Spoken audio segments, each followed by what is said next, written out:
اسرائیل سے اس وقت بہت بڑی خبر سامنے آ رہی ہے۔ بغاوت کے امکانات وہاں پیدا ہو گئے ہیں۔ میٹنگوں میں لگاتار ہاتھا پائی ہو رہی ہے، خاص طور پر ڈیفنس منسٹر اور پرائم منسٹر میں لڑائی اور اختلاف کا سلسلہ بڑھتا جا رہا ہے۔ اور اب وہاں کے وزیر دفاع یواو گیلنٹ نے دھمکی دے دی ہے پرائم منسٹر نتن یاہو کو سرکار گرانے کی۔ نیو یارک ٹائمز کے حوالے سے جو خبریں سامنے آئی ہے اس میں کہا گیا ہے ہو سکتا ہے ڈیفنس منسٹر یواو گیلنٹ گولان بریگیڈ کا سہارا لے کر تختہ پلٹ دیں اور اسرائیل کا پورا اقتدار اپنے ہاتھ میں لے لیں، اور پھر اپنے اعتبار سے وہ حماس کے ساتھ ڈیل کرے، اس جنگ کو اختتام تک پہنچائے، کیونکہ اسرائیل میں خانہ جنگی بڑھتی جا رہی ہے، لڑائی بڑھتی جا رہی ہے۔ نتن یاہو کی الگ رائے ہے، ڈیفنس منسٹر کی الگ رائے ہے، اور اسی کی وجہ سے پچھلے 4-5 دنوں سے وہاں لگاتار آپس میں لڑائی ہو رہی ہے، ہاتھا پائی ہو رہی ہے۔ یروشلم پوسٹ اور امریکی میڈیا کے مطابق کل وار کیبنٹ کی جو میٹنگ ہوئی ہے تو اس میں ہاتھا پائی ہوئی، آپس میں لڑائی ہوئی، اور اس کے بعد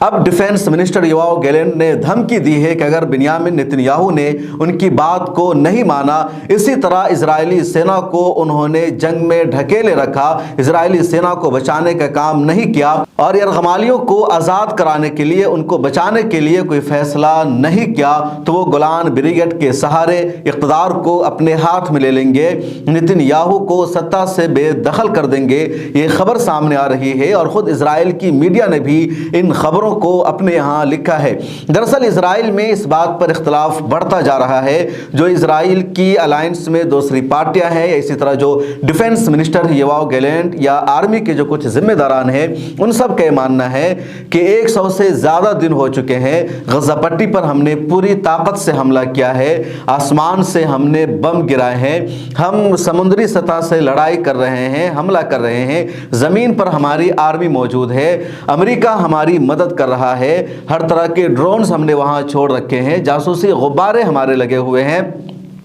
ہماری ایجنسیاں لگی ہوئی ہے، تمام تر ملکوں کی ایجنسیاں ہمارا ساتھ دے رہی ہے، اس کے باوجود ہم ایک بھی قیدی کو تلاش نہیں کر سکے ہیں، ایک بھی یرغمالی کی جگہ کو ہم تلاشنے میں ناکام رہے کہ کہاں حماس نے اس کو چھپا رکھا ہے۔ ہم نے قبرستانوں تک کو کھود ڈالا ہے، ہم نے ہسپتالوں پر دن رات حملہ کیا ہے، ہم نے مسجدوں کو نہیں چھوڑا ہے، ہم نے یونیورسٹیز کو نہیں چھوڑا ہے، ہم نے لالچ دیا ہے وہاں کے شہریوں کو، اس کے باوجود ہم یرغمالیوں کو تلاش نہیں کر سکے ہیں، کوئی جگہ نہیں مل سکی ہے، اس لیے اب ہمیں حماس کے ساتھ سمجھوتا کرنا ہوگا، ان کی بات ماننی ہوگی اور ہر حال میں یرغمالیوں کو آزاد کرانا ہوگا۔ دوسری طرف بنیامین نتن یاہو جو وزیر اعظم اسرائیل کا، اس کا کہنا ہے کہ اگر ہم نے حماس کے ساتھ جنگ بندی کی، ہم نے حماس کے ساتھ سمجھوتا کیا اور سمجھوتا کے بعد اپنے قیدیوں کو، یرغمالیوں کو آزاد کرایا، تو پھر غزہ پٹی میں حماس طاقتور رہیں گے، حماس کی طاقت برقرار رہے گی اور اسرائیل میں کبھی بھی امن نہیں آ پائے گا، سکون نہیں آ پائے گا،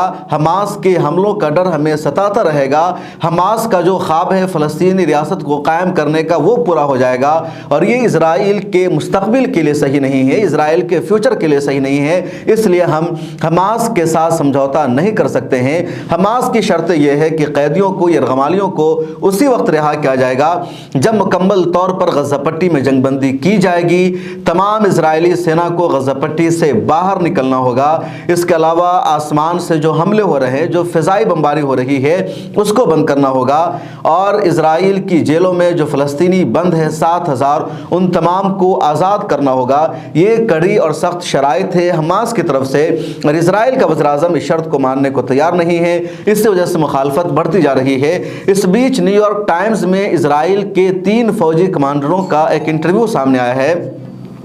جس میں یہ کہا گیا اس کو شکست دینا اور یرغمالیوں کو زندہ بچانا، یہ دونوں کام ایک ساتھ ممکن نہیں ہے۔ ان کمانڈروں نے تفصیل بتاتے ہوئے کہا کہ جو اسرائیل کے وزیر اعظم بنیامین نتن یاہو ہیں، ان کا ہمیں آدیش ملتا ہے کہ ہم یرغمالیوں کو زندہ بچائیں، ان کی جان کو کسی طرح کا خطرہ نہ ہو۔ دوسری طرف ان کا آدیش ہمیں یہ بھی ہے کہ ہم حماس کو ختم کریں، حماس پر حملہ کریں، اور یہ دونوں بیک وقت ممکن نہیں ہے۔ اگر ہم حماس کو